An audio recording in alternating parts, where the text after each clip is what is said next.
It was Mark Zakharov's cult film, To Slay a Dragon, that gave me the title of this book. In that film, the archivist, in justifying his conformist views to his knight, said, "The only way to get rid of someone else's dragon is to create a dragon of your own." And that's exactly how we live. First of all, we tolerate for a long time being tormented and oppressed by somebody else's dragon.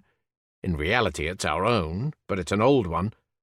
Then we finally rid ourselves of it and create a new dragon of our own. But after a while, this one too gets old, and we stop regarding it as ours. I am absolutely convinced that this vicious circle of Russian history can be broken, and that Russia is fully capable of living with its own mind and its own conscience, and without dragons. But in order to do this, the young knights of the revolution must bear in mind that it's not enough simply to slay the old dragon, even though this in itself is no easy task. It is vital also not to end up bringing to power a new dragon, and one that may prove to be even worse than its predecessor. This book is about how this can be achieved in Russia. As a country, we're in a difficult situation. Society already understands that we cannot go on like this. But at the same time, we're frightened that things will only get worse. Everyone in power, besides the president, realizes that there isn't a good way out, but everyone still hopes that maybe it will all blow over.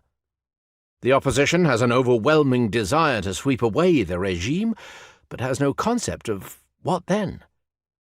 Because of this, I believe that the time has come to explain clearly to the people what we're proposing, and what answers we're offering to life's key philosophical questions.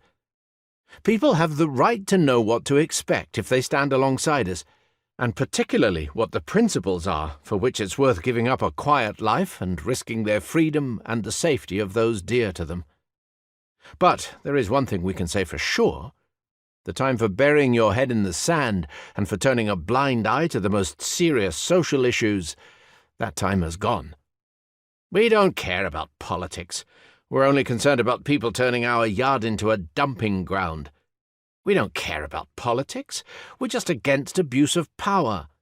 We don't care about politics. We're just concerned about artistic freedom, corruption, free access to the internet.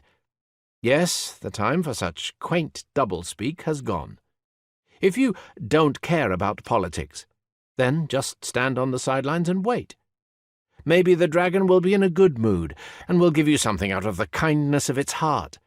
But, given the way things are today, it's more likely that it'll kick you down and take your last crumb.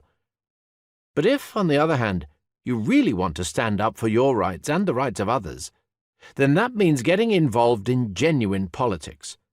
It means making choices, and it means confrontation with all the risks that this brings.